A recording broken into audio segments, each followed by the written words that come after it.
Hi folks, welcome back to the channel. Now if you remember back a few weeks ago I did a channel update in which I said that I'd been given this, the little Olympus MJU II camera, and I was going to try my hand at film photography again and ordered a load of film. So on a day out we decided to head out to Amble, and I decided to take along little MJU II with some Kodak Colour Gold 200 and see how I got on. So now we'll go over to me a couple of weeks ago and see how I got on. Hi folks, and welcome back to the channel. In today's video I'm going to be shooting film.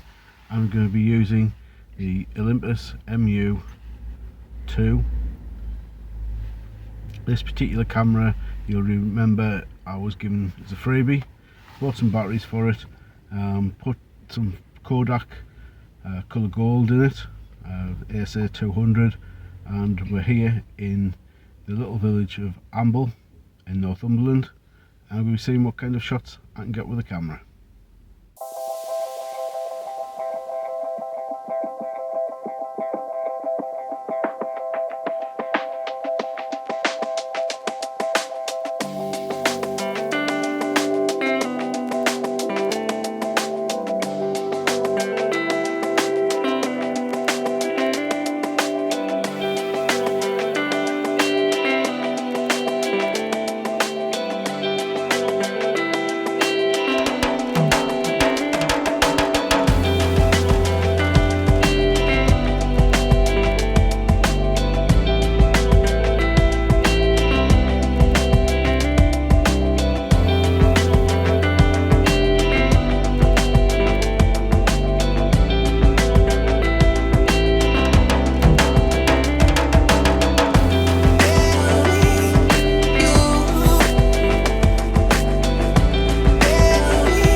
While we're up here in Northumberland, we've also called in at Warkworth, which is a stunning little village just next door to Amble.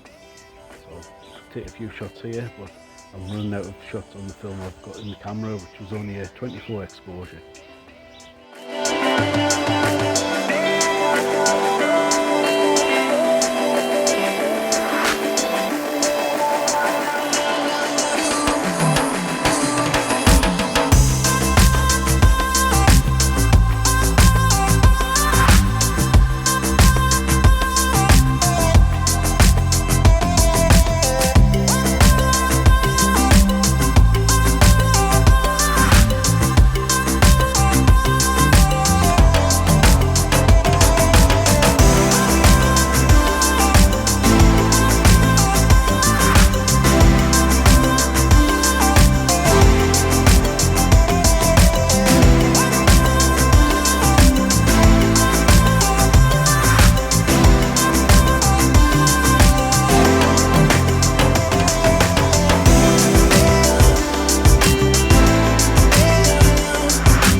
have the ability to process the photographs myself, I decided to find an online supplier who could process the films, scan them and send them back to me.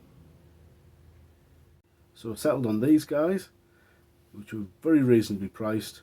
Photo Hippo Limited, which is an unusual name certainly, but definitely memorable, based in Burnley in the northwest, and they sent the photos within a week of me sending them my film, and they arrived back in this little envelope the other day. Being a bit old school, for this first time out I decided to have the negatives processed and scanned onto a CD and sent back.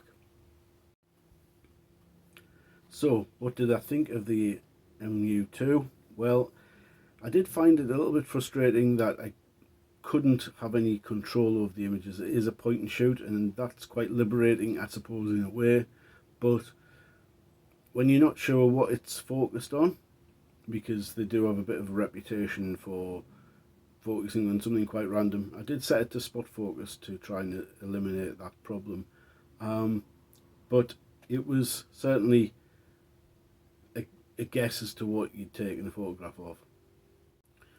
Again, the film choice, Kodak Colour Gold 200, fairly cheap and cheerful film, and yeah, the grain is apparent in the images. Sometimes it works. The shot of the little rowing boat in the harbour, I quite like that. It has quite a painterly feel to it, and yeah, I think it works in that instance, but for distant objects it's a bit like having a noisy digital camera.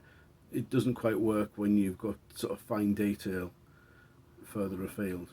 I think obviously with a camera with a more expensive lens would have resolved that problem, and you know, but this is a point and shoot at the end of the day, though they're worth considerably more than